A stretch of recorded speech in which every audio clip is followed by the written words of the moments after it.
thank you for joining the roundtable. We do, I can see Chabala's just joined us, and David, hopefully they'll get their cameras and mics on very shortly.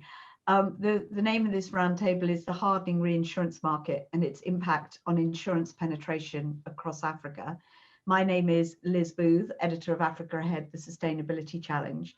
I'm your moderator for today, and we're going to be discussing how the twin shocks of COVID and a hardening market has changed the insurance landscape in Africa. And I'm very sure we're also going to be touching on the situation in South Africa. But before we start, I do have a few housekeeping points.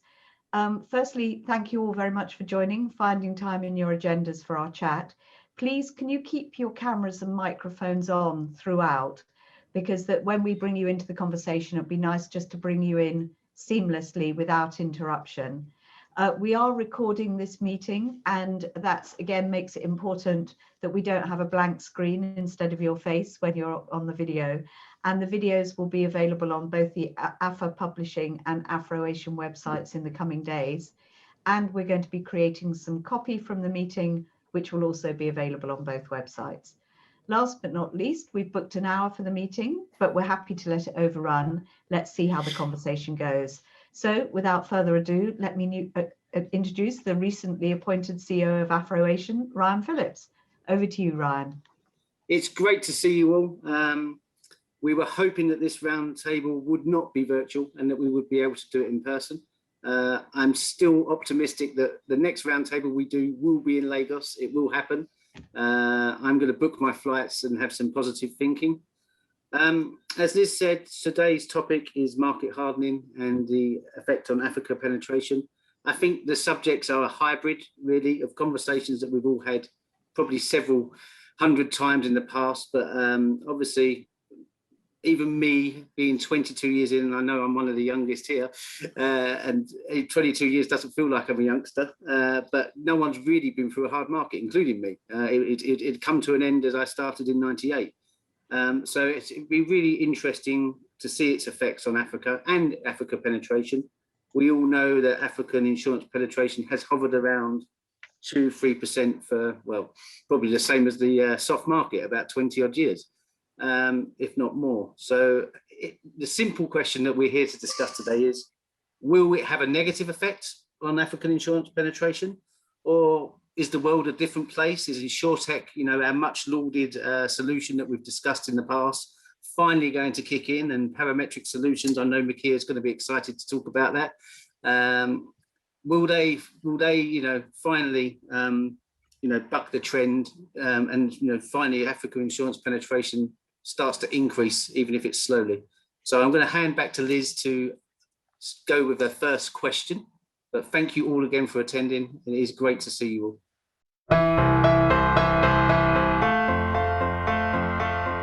We're going to start off with some fairly broad questions. And our first one is really to ask whether the hardening market is impacting all markets.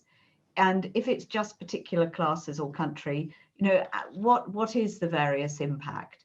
So I don't know who would like to start off with that sort of Pan-African view. I don't know, Lawrence, whether you'd like to, or Nico, whether you'd like to come in straight away and just talk about, you know, which markets are being impacted most by the hardening market. I'm sure Nico would have a better view of that, because I haven't started seeing the hardening yet out here in Lagos. I think it's hardened for the reinsurers, certainly, yes. But I think we've got limited capabilities in terms of making sure that it filters down the value chain to the direct insurance companies. We certainly saw significant hardening of both rates and terms, you know, fairly scrupulous reviews of wordings and reviews of coverages on our retrocession programs. We are paying probably between 10 to 20% more in terms of our excess of loss cost as Continental Re right now relative to what we paid for 2020.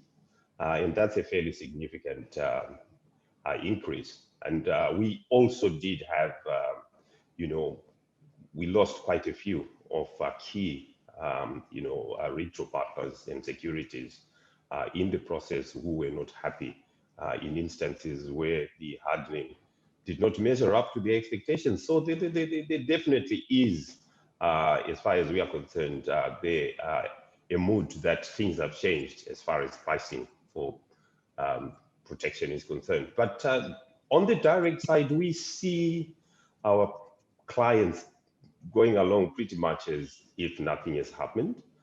We are still seeing attempts on fairly significant exposures, significant risks. We are still seeing attempts for moderation of terms. We are still seeing attempts for discounts, but we haven't seen any significant hardening, if I may say. What we believe is going to happen, and it has already started happening, there is a lot more scrutiny of wordings. I think in the initial instances last year of COVID, all of us were saying there is no impact, except probably on the life side. And right now we have seen that, after our brokers and clients have had a look at their wordings, we are seeing claims of magnitudes that we never anticipated filtering through. And all of us have become a lot more scrupulous about what we are writing. We are going back to our dusty, filed away wordings and reviewing to see what might be lurking in there that we were not aware of. And I think going forward, particularly for the remainder of this year, that's where most of the change actually is going to come from. Us being a lot more scrupulous about what we are putting on our books in terms of writing. I believe it's going to take longer for hardening on the actual race. And my view is it's primarily because of the basis upon which most capacity is bought in Africa. It's on a proportional basis. And I think that's one area that we all have to take a closer look at to ensure that in the process of giving away automatic capacity, we then lose our ability to be able to pass down costs, higher costs that we are seeing in the global markets. I think that's all I must say, but I think Nico would have seen, probably because the market is a lot more sophisticated, a significantly different scenario in the South African market. Liz, thank you, Lawrence, for the cue, and thanks for the opportunity. It's always difficult speaking after Lawrence because he's done such a good summary that I'm tempted to say ditto and agreed, but I will try and add one or two bullet points to that. Fully agreed. We see definitely globally and also on the continent a flight for quality, definitely increasing prices more than just the risk-adjusted price increases, and as Lawrence has also said, improved terms and conditions, wordings that are dusted off and tightened up to that everyone would be clearer on what the actual intent of the wording is. If I just touch on the SA market sort of as a second bullet point, certainly our market has been affected by enormous losses over the last 3-4 years. Some of you may recall the famous Nyandwi fires that caught us by surprise. The business interruption claims by COVID of last year. Also, our life market has been devastated by the mortality claims from COVID.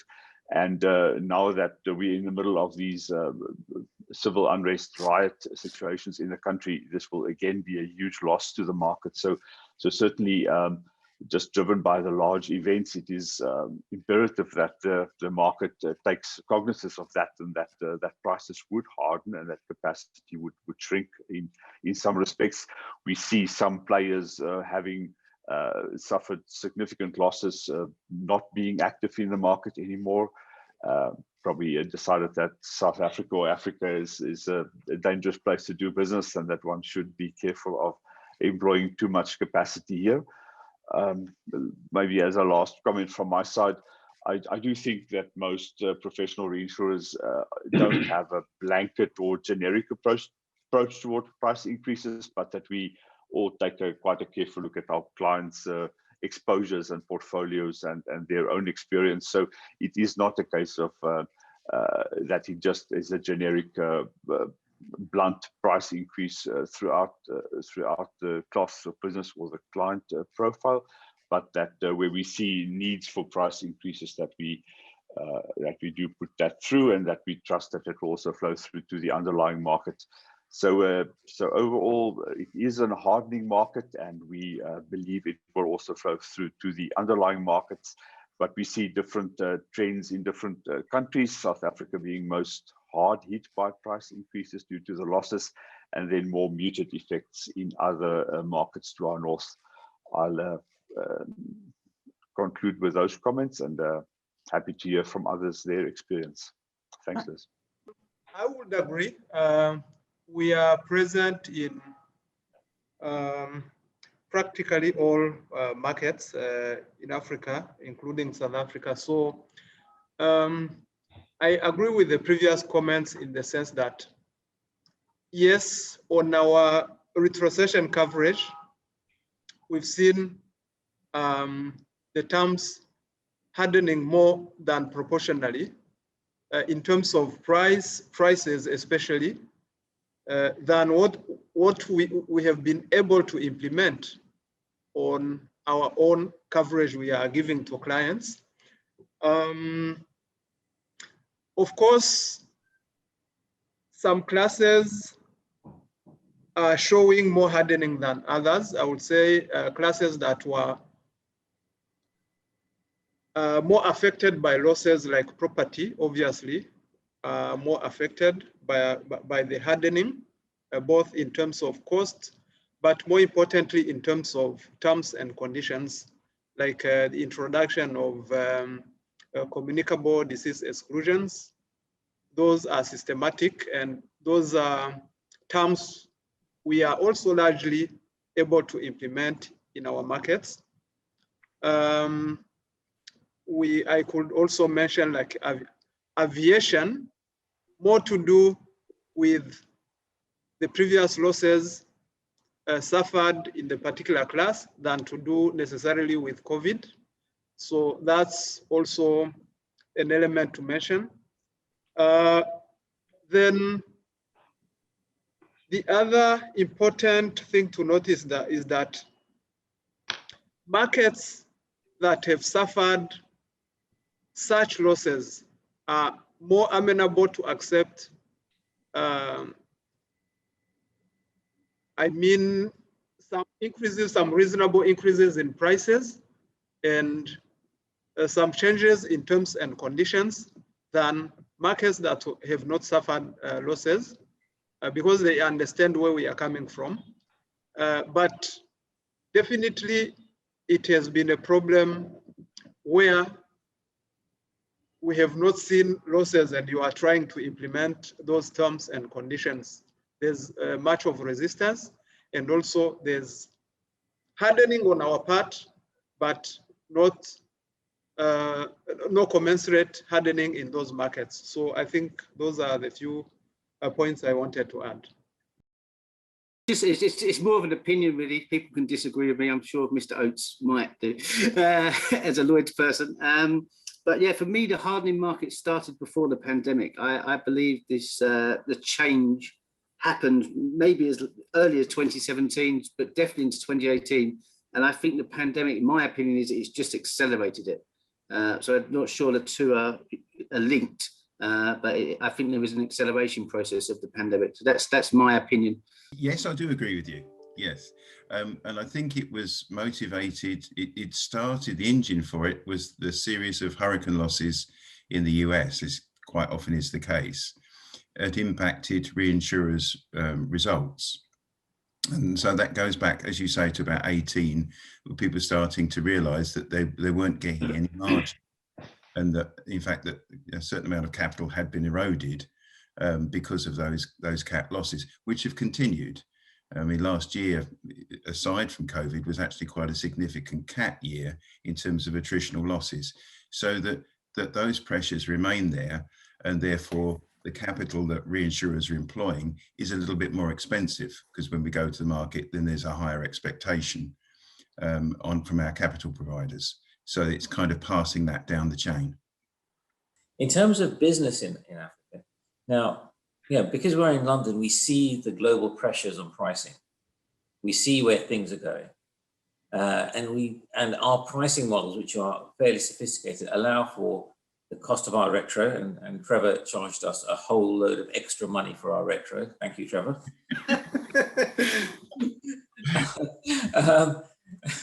Despite knowing me as a friend, it didn't help the situation. I think it made it worse, actually, but that's a separate topic. And we know what the prices for similar risks internationally are. However, we're not seeing that translate on a facultative basis to the pricing of risks that we see on the continent. We're seeing some rate rises, but nowhere near where I think rates should be if you benchmark Africa versus similar markets for similar types of risks where they suffer similar perils. So I think there's a long way to go, and I can understand why there's pressure, because if there's been no claims for the last 5 years, the clients are going to say, well, you've had no claims from my argument's sake, wind farm in the last 5 years. Why are you pushing up my rates by 40 or 50%, which is what the market's saying, the global market would suggest. And so whilst we have been putting out prices which reflect the global environment, we've seen that on the ground, the local pricing has not moved anywhere near where the global environment should be.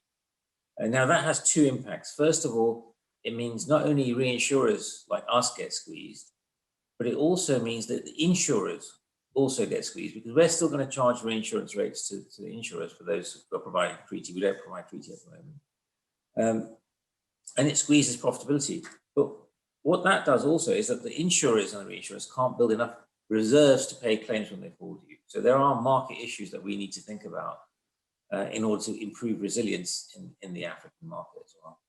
And we've been fortunate, as Nico said, that many international players have pulled out of Africa. It's allowed us an easier route into the market. And thanks Ryan and Udai for showing us business. We appreciate that very much and being supportive. But for all of my other colleagues here as well, it is important that we somehow find product ranges that work for the right price, for the right risk reward, because I don't think we're always getting the right risk reward in Africa. Please feel free to disagree. We're willing to work with everyone to show how we price risks and how we can deploy capacities as a combined entity. And the last thing I want to say is, in a situation of price hardening, if we can get prices to reflect the global reality in Africa, then there's an opportunity for more of the risk also to be retained in Africa, because the pricing justifies more of the risk to be retained in Africa.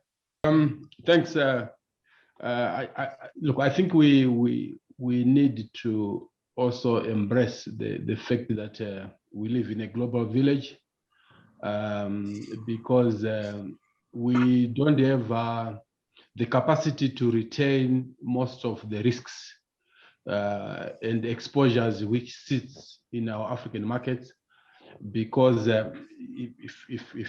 if you know that look, there's Africa Re, there's Continental Re, there's Zep Re, and many other insurers in the continent who also access their capacity from the London market. And obviously, like Trevor and Ryan have said, we accessing that capacity from the London market also sells capacity all over.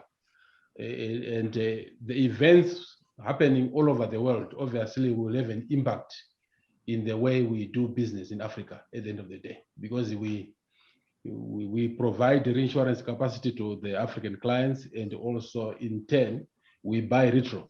So if we face price increases there's obviously need for us to cushion ourselves.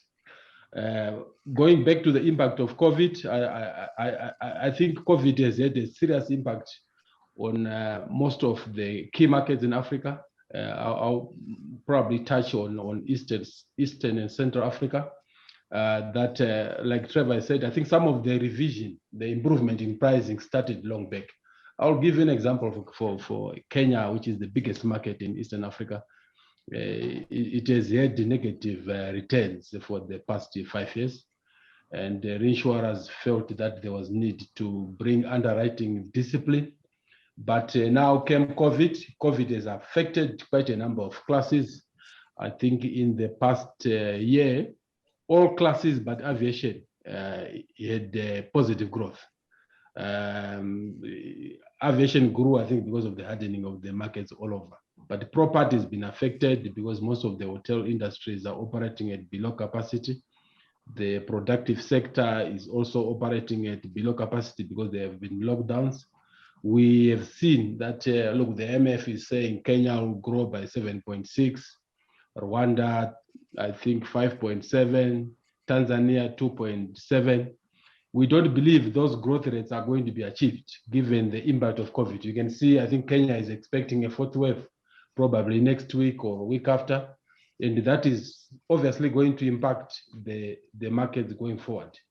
What we have also seen is that the life and medical have been hard hit because in Kenya, we have seen 1.7 million people losing their jobs. In Uganda, 800,000 people lost their jobs. If you go to Zimbabwe, I think I'm told about 500,000 people lost their jobs. So the growth in the life sector is also continued to be depressed. Life used to be very, very much profitable, but profitability has been affected, especially by the impact of the third wave. We have seen quite a number of senior people dying, losing their lives in Uganda, in Kenya. Right now, the performance of the life business is going into negative. Medical has always been a problem, and we have seen that government is now running out of money to fund some of the medical costs. They are trying to push regulators to find solutions, and the regulators are engaging senior executives of industry to see if the industry can fund some of the costs. But it's very difficult because the industries themselves are also suffering. Yeah. Thank you, Liz. Mine was an observation and a comment more than a question. Just picking up on the initial comment that Lawrence made, that the terms and rates for reinsurers seem to be hardening, but they've not filtered down to the insurers as yet. And my comment was that maybe it may even be an interesting study for someone to carry out in the future. But if picking up on Ryan's and Trevor's comments earlier, that the global hardening of the market started back in 2017-18, and COVID was effectively the fuel that accelerated it when it comes to Africa. Maybe what we are seeing at the moment is a period of adjustment more than anything else, and the rate of adjustment during which these hardening of rates and terms filter down to the insurers takes will depend on the extent of the insurance penetration country by country. So we know one of the factors where the insurance penetration is low in a market is because of price sensitivity in those markets. And maybe the rate at which these hardened terms will filter down will be longer where the insurance penetration is lower. Maybe it's an opportunity for someone to do a study, and once you have established that scientifically, you can find a solution. Just a comment.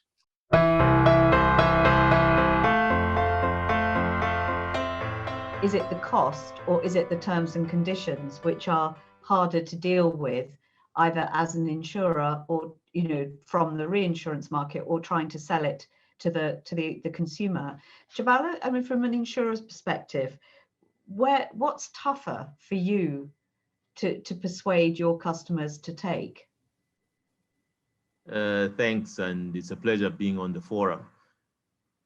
You know, for us in Africa, I think we find it very difficult to understand why events of global nature would impact on us. I think that's a situation we need to deal with. All these events that happen globally, how do they impact on us? We find it very, very difficult, and we feel we are not considered because those events never happen in our area. I know obviously there's the issue of homogeneity and pooling risks together. But as markets harden, we always believe we should be considered differently when you look at our situation.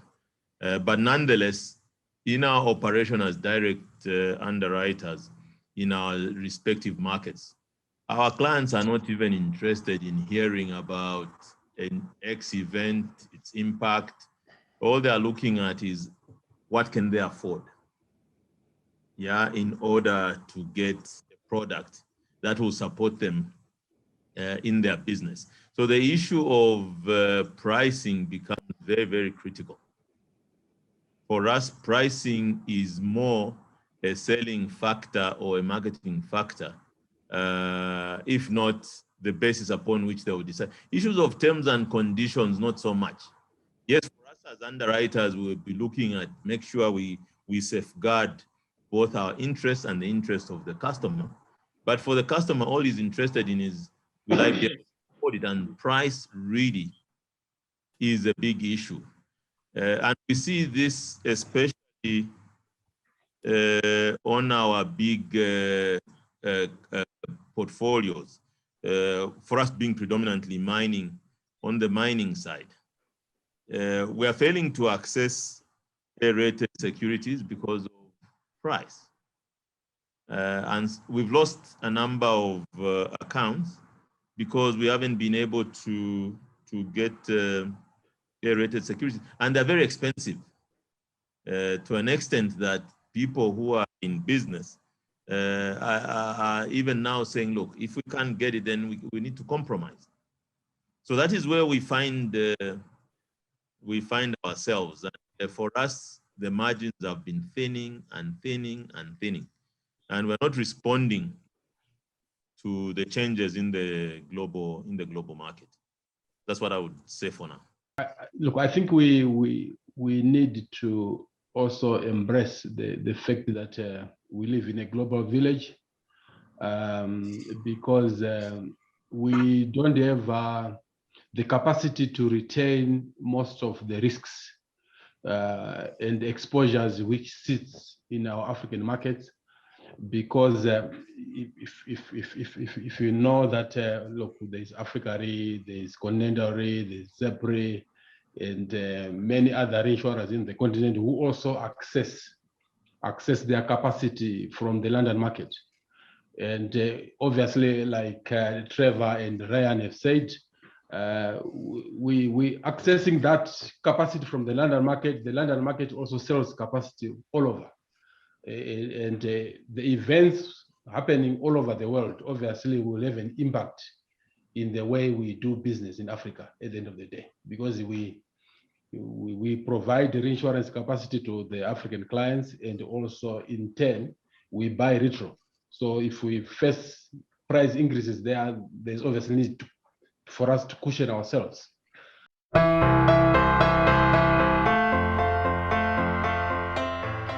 I mean, obviously, we all know that the African penetration rates are so low at the moment, and everyone always talks about the need to increase that penetration level so that the market can grow. Everyone's got a bigger pie to share.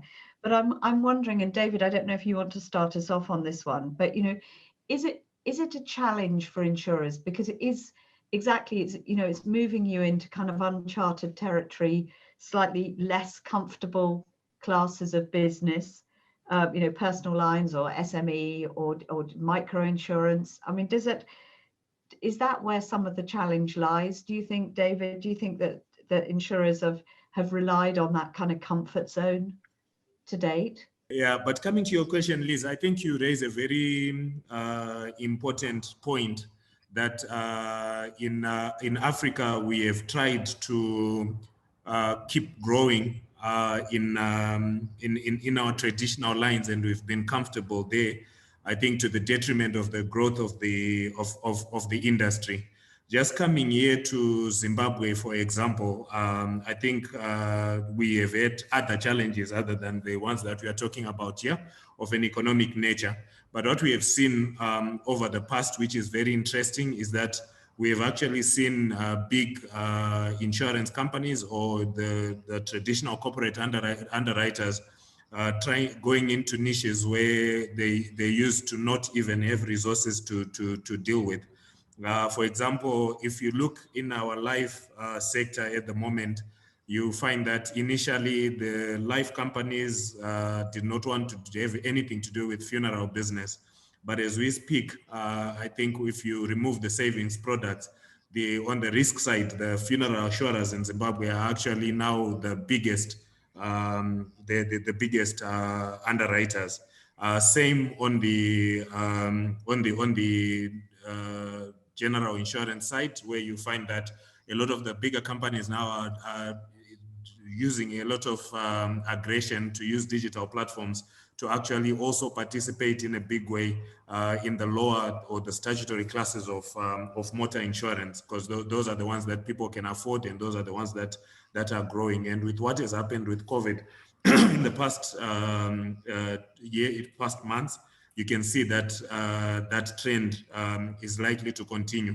So I think that you raise a very pertinent point to say that we need to look at the other classes and maybe think about increasing penetration from that end. What we have seen on the traditional products is that there's been a lot of pressure.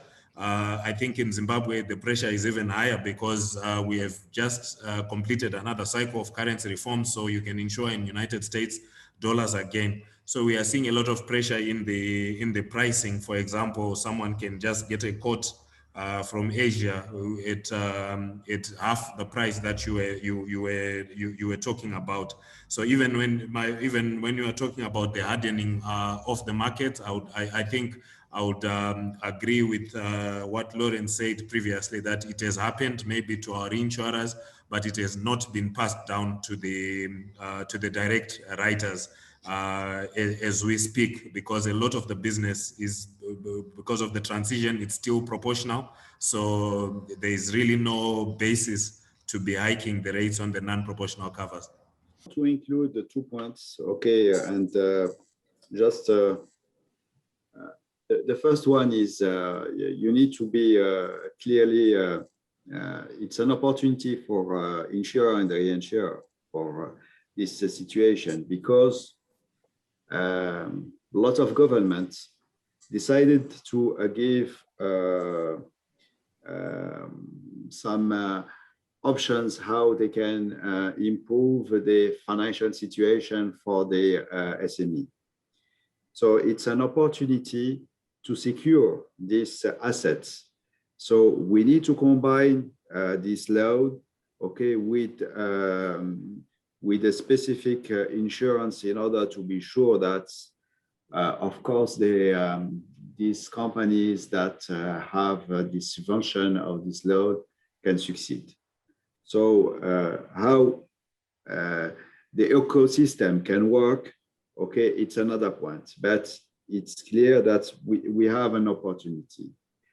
But you need to be sure that with this crisis, you will have another phenomenon. And it's clear that we will see inadequate and inappropriate maintenance in the plants, okay, looking for a cost saving.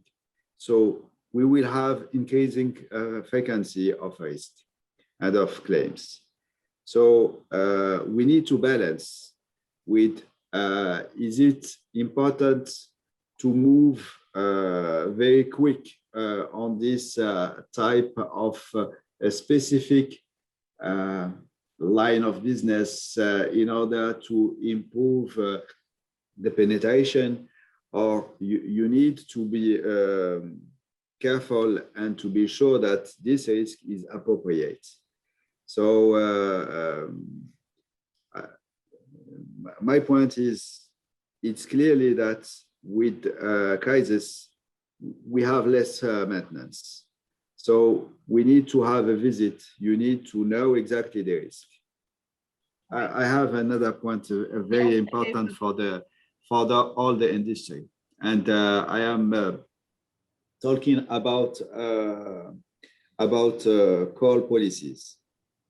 Coal now, it's very important for our African markets, and not only with the COVID, but before, for sustainable position for all the reinsurer and all the financial investor.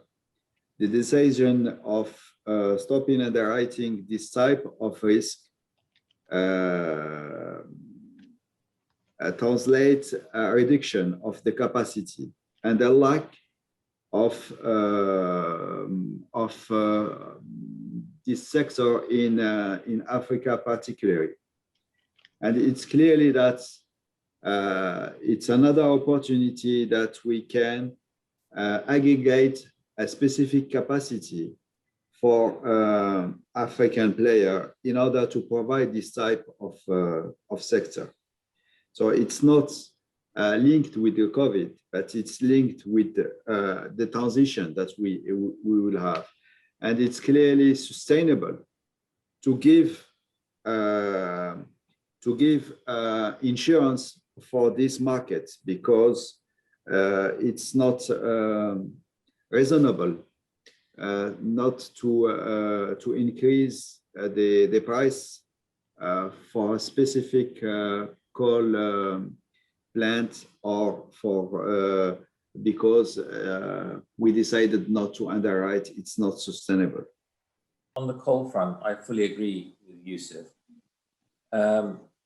Look, Africa is not the culprit in greenhouse gases.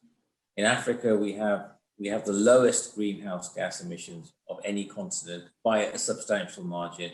If you exclude South Africa, it's virtually negligible compared to what's going on in the US, Europe, and in Asia. The bigger issue in Africa is 600 million people don't have access to electricity. That's the biggest issue. And denying them access to electricity because of the sins of the West punishing Africa is wrong. So I'm totally with you on that, Youssef. So I think as a group here, we can think of a way how we provide cover for coal ourselves, and how we encourage new energy sources to be green energy sources, but coal is still very, very important for most countries in Africa. If I may just add to Mikir's comment here, I did some research the other day on Lloyd's position when it comes to coal mining risks. Obviously, my perception was that the shutters had come down in Lloyd's, but that's not the case. Lloyd's has taken a very practical view of a gradual reduction in participation up to 2030. So it's recognizing the global trends of ESG, etc. But then it's bringing in commercial reality as well, that you cannot just withdraw capacity overnight because popular press says it's what you need to do. I think we do need to think about a new way of insurance, a new way of reaching the clients, making the triggers for claims easier, making the payouts for claims faster and easier to help the cash flow of clients, making the claim amounts more discernible for insurers and reinsurers, so we know where our losses are for a certain event, rather than having to think about the expensive loss adjustment process. And for us, that means parametric. So we are, just so that everyone here knows, we are launching parametric covers in every line of business, not just agriculture. We're launching it in property, in political violence, terrorism, in political risk, trade and credit, in construction, in energy as well. So for us, we're using parametric as a different way of insurance, not a product line. It's applicable to every product. So we've got some interesting products coming out, but I think that's the way we increase penetration, and that's the way we give credibility to how insurers can help industry? It all comes back to what we see as brokers. We see both sides. We see the insurers and we sympathize with them. We listen to the reinsurers who are also our clients, and we sympathize and empathize with them also. What we feel as brokers is there is a mismatch. It's as if everyone's fighting a different battle to remain relevant in their own company or to remain profitable as a company. So while the retros have their own idea on what pricing should be like and what they need to sustain themselves, like Chabala mentioned, on the ground, they have to cut prices to sell their products to, again, remain a viable entity. What we are lacking just now, what I feel, although I have seen a lot of initiatives coming in now in Africa, is in every country, the reinsurers have been doing training and trying to bring awareness to the insurance companies. But I think that needs to change the focus rather than simply training on what is insurance and things like that. A focus on the importance of sustainability of that product, of the insurance, a focus on why the pricing is what it is. Because it's only when the reinsurers who see the global picture are able to bring the message home clearly to the insurers who only see their own little bit and understand their own market losses, can come together to understand the importance of technical pricing for their particular country or their particular sector. And also the reinsurers to avoid bringing the entire global pricing into the local sectors. So that's just what we see is that mismatch, and we feel that with everyone fighting their own battles, they have to come together and understand that there is a common goal. And that common goal is the insurance penetration in Africa, which I know that Mikir just touched upon, is what they're making an effort for. And I think Chabala's company also are trying to make an effort by increasing efficiency using digital means. So I think what we need to think about is what is that common goal we can come up with to increase penetration despite hardening in terms of making all the pricing sustainable.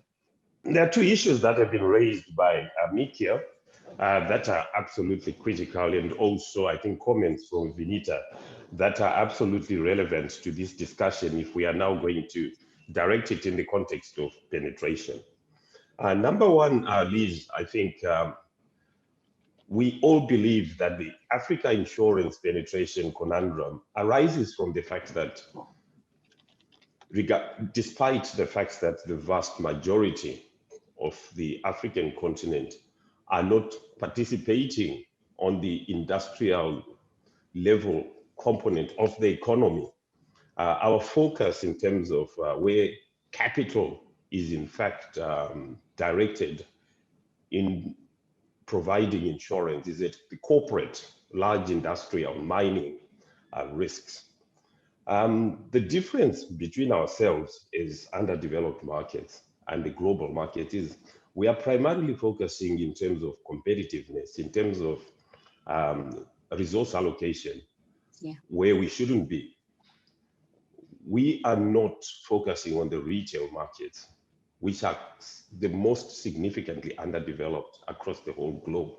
And unless we are able to, one, come up with a product or with products, as Mikir has indicated, that are attractive to the vast majority of our populace on the continent, products that we can sell viably to those, there is absolutely no way we can resolve the penetration conundrum.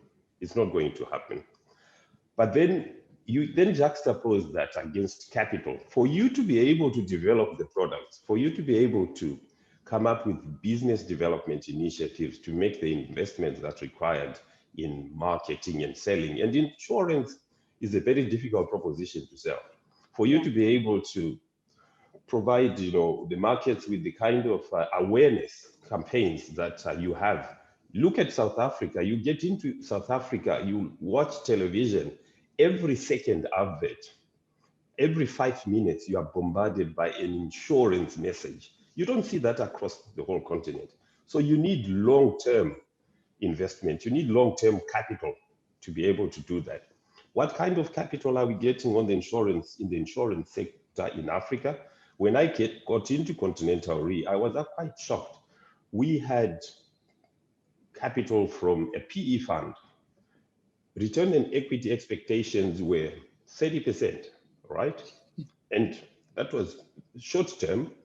And you cannot, as management, implement the kind of long-term measures. And it's happening across the whole sector in Africa right now. Implementation of the long-term measures that are required to increase penetration can't happen. And then what we are seeing now, because we have focused capital and all our efforts on the corporate, and as Chabala mentioned, margins are thinning to a point where it's threatening the viability of the whole industry. It's now becoming unattractive to capital. So you are now in this vicious cycle where we are focusing efforts, where capital has been deployed, is a segment that's now threatening the viability of the industry.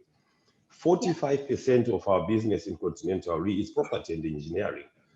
Right now, if you look at my June numbers, property and engineering portfolio is almost sinking the whole business. It's in such negative territory right now. It's impossible for me to hit the return on equity expectations of our shareholders. So capital is going now to be sucked out of the industry, primarily because of the fact that we've been focusing in the wrong segment, and the long-term investments that we require for us to be able to increase penetration on the retail side, which I think is where we should really be directing our efforts, is now threatened because no one is willing to make an investment in the sector anymore. I think that's really the point I was trying to cover. I believe that reinsurers have deeper pockets than the insurance companies. It is a fact, we all know that. And part of the cooperation of the insurers and reinsurers to increase penetration is possibly contributing to, like you just mentioned, is you're bombarded with information about insurance in South Africa, you're bombarded with advertisements. There was a time many years ago, I don't want to say how many, when I was in the Kenyan industry, we had a problem of insurance awareness and insurance penetration. And the Association of Kenyan Insurers got together, created a fund, and used it for advertisement for the general population. And we had billboards all over Kenya talking about the importance of insurance. And that significantly contributed to raising the awareness of the people and a little bit of boost to the micro-insurance sector. So this is where reinsurers can, in conjunction with the right companies or the right associations, each country is unique, each country is different. But I think that if such investment is done by the reinsurers, it should help to achieve our common goal. And basically, if our insurance companies know that this is the common goal, our clients, they will appreciate it and they will be willing to accept more information on technical pricing and improving their own business models. I just wanted to maybe also flag another concern or maybe a risk that we have on the continent, and that is that if we do not invest enough in our human resources and our technical expertise in terms of the new risks and the new developments and the new demands on expertise, then we could also be left behind in the future. If I think about data analytics, about cyber underwriting, cyber insurance, the new classes of business that are developing, we really should not assume that the average property or motor underwriter, with absolute due respect, is simply going to absorb the skills to also look at new risks and new requirements to be a technically adept underwriter. So it is, whilst we face all these various challenges that we've listed, unless we also have a real budget, a real vision to also invest in our resources to cope with the future requirements of underwriting and of pricing, we do run a risk of being left behind by the world. And I just wanted to comment that we forget in the middle of all of this the investment in our resources going forward. Thank you for the opportunity. Thank you. Mine was really on the issue of the capacity for coal mines, which according to is it Udai who did state that after 2030 there might be no capacity. But if you look at Africa now, currently, there's no electricity and a lot of power is coming from coal. Most of the power stations, actually, there's a lot of investment going in. So I think as you, as some of the big brokers, you need to try and convince the underwriters to Trevor and company to ensure that we are on the other side of development. And I think there's still a long time to go for Africa before we do away with coal. Right now, we saw Spain in investing, I think of investing 4.3 billion in electric cars. And you think Africa is very, very far behind. Very soon we'll hear people saying we don't want to insure cars powered by fuel. So I think we need to look at that and ensure that otherwise we'll end up paying much, much more as well. It might end up as a cartel that, just like retro, there are very few reinsurers offering retro capacity. That's why Lawrence was talking about 15 to 20%. The same thing, after 2030, we might end up with 5-10 underwriters writing coal mines, and the price is just going to go up. Yeah. But this is, I think, where the strength of reinsurers in Africa can come into play, because you guys understand the nature of African risks. Yeah. So it is your duty to come together and create the future capacity that you feel is needed, which the international markets will not be able to offer going forward. So that's your strength, and that's in your hands. From Africa Re's perspective, would you agree with Udai there that you actually have an opportunity to step up and make the difference? Okay, so I wanted to put a few points here. I think the reason why insurance and reinsurers are not investing too much in retail business is not that the segment is loss-making, actually, in terms of loss ratios.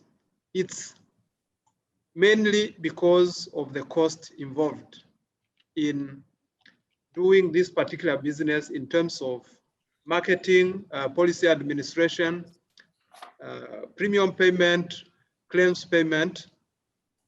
So when it comes to potential areas of savings in these areas, I think Mikir already talked about parametric solutions, but I would want to add more generally that we need to explore how to harness technology to be able to make the cost lower. And I think this is something we have not been able to tap into so far. So technology is the way to go to make the saving, to make this segment of business attractive.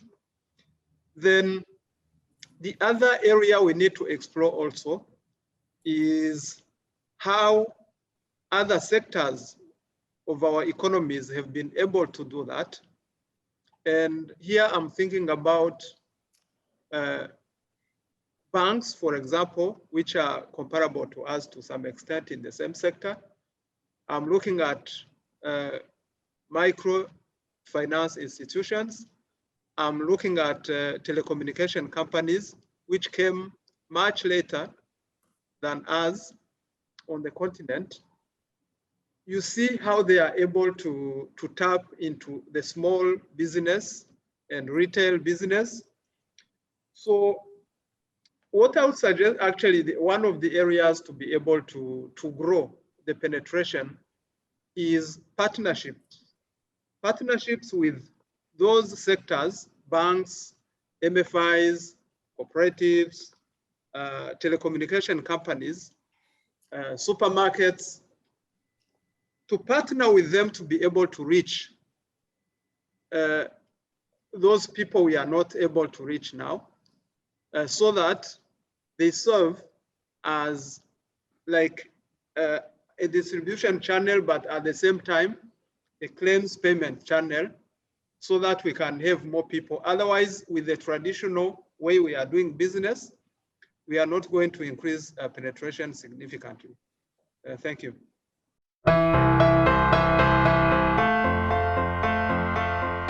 Thank you, everyone, for your very valuable contributions today to this very important subject, in my opinion.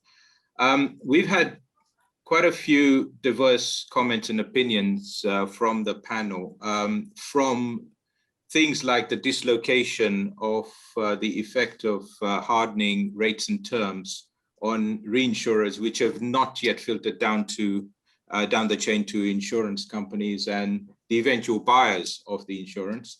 Also from the insurer's perspective of why do the prices of our policies increase, and why are they being influenced by global event at the local level.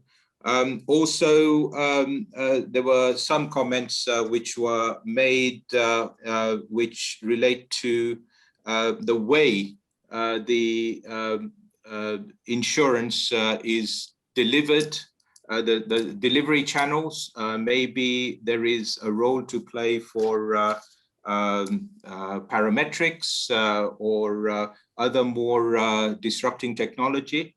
A very interesting comment was made about the need to educate on insurance matters, and maybe certain parties or organizations can come together to create a fund. So there's a lot of things were discussed today. And again, I want to thank all of you for taking the time and spending the time with us on this forum, and hopefully others who view these conversations will see some benefit out of it, and further discussions will continue in breakout sessions. Thank you very much.